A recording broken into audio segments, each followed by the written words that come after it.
Who is Vishnu? Or you are talking about the Godhead we always worship, we Hindus worship? Okay. So you want to know what Vishnu really means. Vishnu is a principle around which the entire universe is woven. How? The name Vishnu comes from the dhatu vish. Vish means which pervades. And Nu, just to make it understandable for you, it means which pervades even the minutest. So the principle which is pervading everywhere, everything to the minutest details possible is called Vishnu. So understand this principle. Vishnu means that energy which is pervading everything, every particle, every atom, everything which is around, you can see, you cannot see, everything is pervaded, held together by that existence, that principle, that energy, that is called Vishnu. Now you have to talk about the posture of Vishnu. On the seshshaiya, he is lying inclined, 1,000 hoods, and Lakshmi is pressing his feet. All these are images for you, but these are principles being depicted in very great details. So I have just give you a little glimpse of it, what Vishnu is. Now you all talk about kinetic energy, dynamic energy, potential energy, all this. And one more thing you must have noticed while going through various Puranas and texts of Hindu culture and wisdom, that Vishnu is always asleep. His closed eyes, in Tandra, in Nidra, and he is blue and dark in color. So dark matter is dark energy that you can't see, which absorbs every light, is called dark energy. That means the primordial energy which is existing everywhere, from which the universe has come out, all the existence that you see has come out, is that energy. Now, what is seshshaiya? Shesh means the existence, existent. Whatever remains after creation is existent. Shaiya. So this energy, you can understand it simply, this potential energy is not dynamic at that moment when it is asleep. So Vishnu principle is asleep.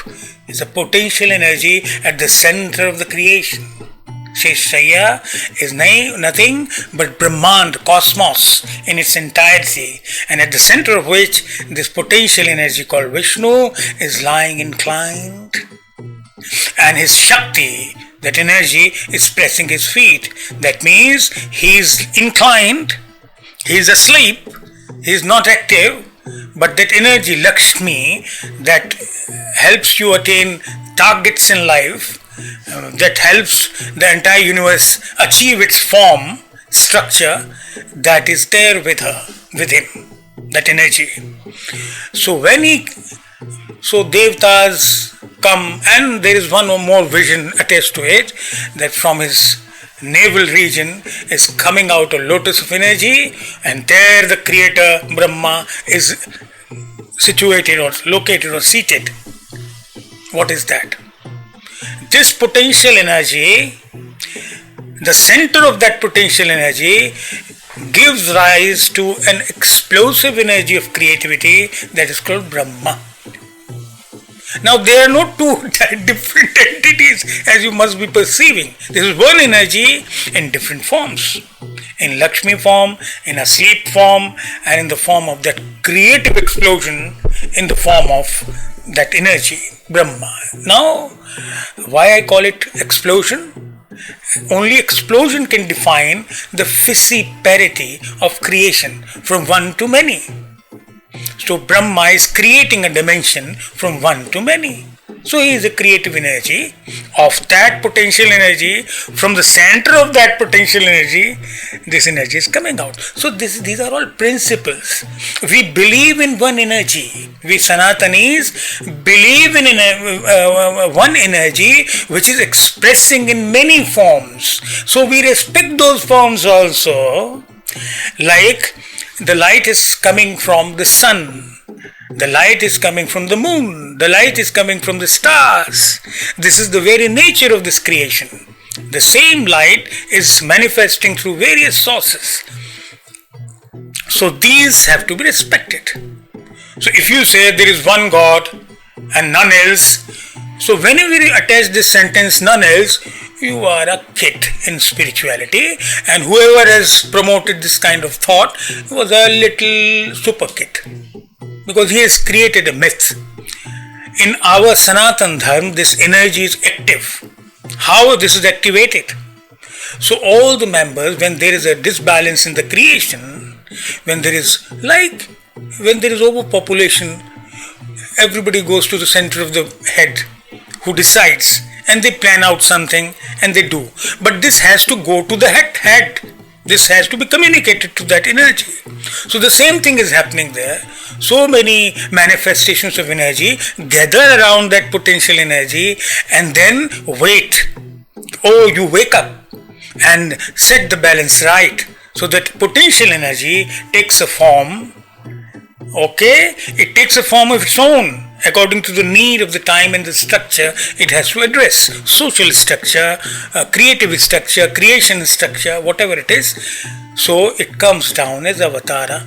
But all the avataras, all the energy forms are dark in complexion, because they absorb everything within them and then they manifest that thing in a different way. Like you put fuel into the fire, the fuel becomes fire. If you put iron into the fire, iron becomes fire. The same way, this energy is potential. When it's all in a dynamic forms as functioning, it is asleep. So, no problem. But whenever there is disbalance in the nature, in the creation, this potential energy wakes up a little and then sets it right. That's it. We believe in this infinite existence of energy. We call it intelligent energy. So this is Vishnu, which is pervading every part and particle of this creation existence that you see and that you don't see. He is rushing through you, coming back through you. This energy is not that it is in the center of the that cosmos. No, it is rushing through you right there. You have to understand this. You have to realize it. And realizing it, you have to undergo a process of spiritual transformation, which is nothing but a process which makes you energy, converts you into energies, which wakes up your energy, which goes to that energy. Like if you bring together two particles of two little drops of water, they coalesce and become one. So this is what is happening all around. So nothing is wrong, nothing is right. Vishnu means the principle which is pervading everywhere, and whatever pervades has the power, has that elastic power to balance things. So he maintains this principle which pervades everywhere, maintains. And maintenance, how do you maintain things? When there is something in excess, you cut it out. Grasishnu, it eats up. That energy, that Vishnu energy, eats it, absorbs that energy which is excess into itself. So this is a whole scientific phenomenon we Sanatanis believe in. So you should be proud that your Rishi Munis gave you the idea which scientists are not exploring, the dark matter, dark energy, everything. Okay? You receive as much as you can and let it go to others.